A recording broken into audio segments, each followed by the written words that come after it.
believe that I just taught myself how to play the ukulele? I kid you not. I bought this in my neighborhood yesterday and spent a half an hour learning four chords, and now I can play the ukulele. So you might be thinking, well, what is the whole purpose of this little screencast-o-matic, Miss Carter?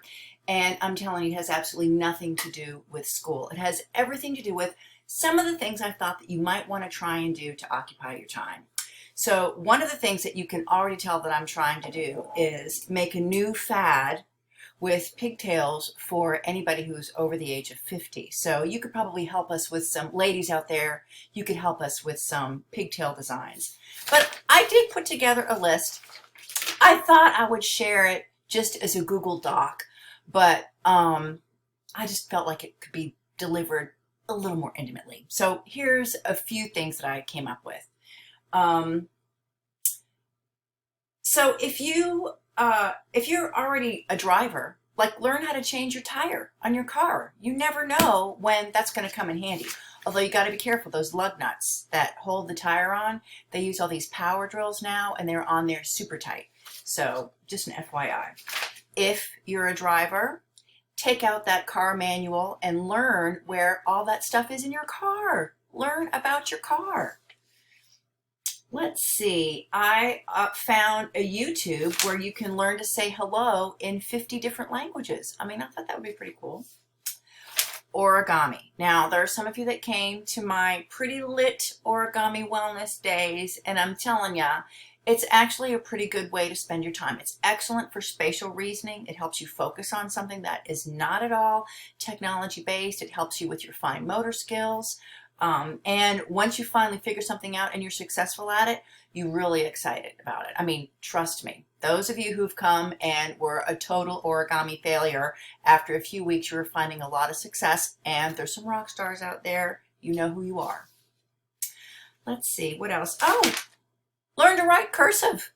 There are tons of YouTube videos on writing cursive. And if you search for let's see, cursive handwriting worksheets, you can print those and, use them for practice. Now, I know when the sheets are printed out, you're going to look at them and you're going to go, oh my gosh, this is like what they would give me in kindergarten. But you have to remember, y'all, your hands have not been trained to use the fine motors.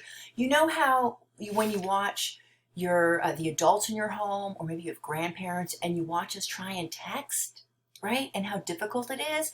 It's because our muscles are not trained as well as yours are. And it's the same with cursive handwriting. So I would challenge you to do that. At the very least, you could come out of the end of this with a fantastic signature. And everybody would look at it and go, whoa, this kid really knows how to write their name in cursive. Respect. Make something out of plastic grocery bags. If you're not very good at taking your reusable bags to the grocery store, maybe your environmental science teacher forgets once in a while, there's tons of things that you can do with that. If you just search for, how to repurpose plastic grocery bags, you could probably find a lot of ideas that really don't involve a whole lot of tools that you need to go out and get. Make sure you go outside, right? Take a walk. Try and get 10,000 steps a day. I know my exercise is increasing incredibly. Now, on these rainy days when you can't get outside, I've downloaded something that's called, it's like a little dance app. And so I turn that on and I just dance around the house like an idiot for half an hour trying to burn some calories. So whatever it takes. And there's lots of free YouTube videos for upper body work and lower body work that don't involve any kind of weight. So, go ahead and use that. It's so good for your body, so good for your mind at this time.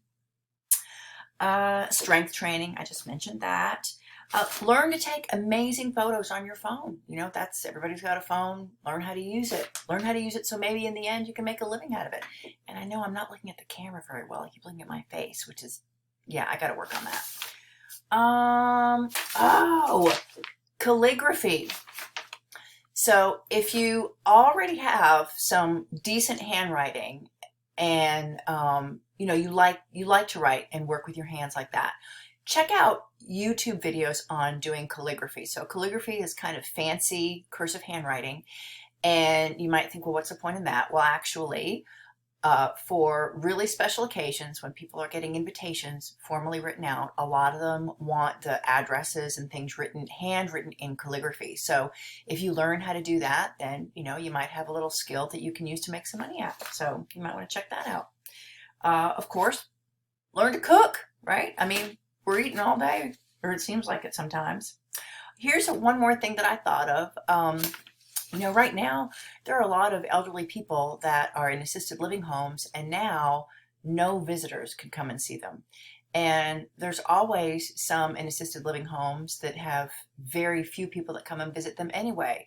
So I was thinking, pick up the phone or look online first and find the nearest assisted living home that's close to you. Call them, ask them for a couple of names for some people, and maybe make and send them a card. You'd be really surprised how much that would brighten their day. So just a few ideas in addition to the 8 hours that I'm working behind the scenes to make the most amazing online environmental science curriculum for you. I'm also going to be practicing my ukulele. And if you need anything, just, message me or email me. I'm here. Bye-bye.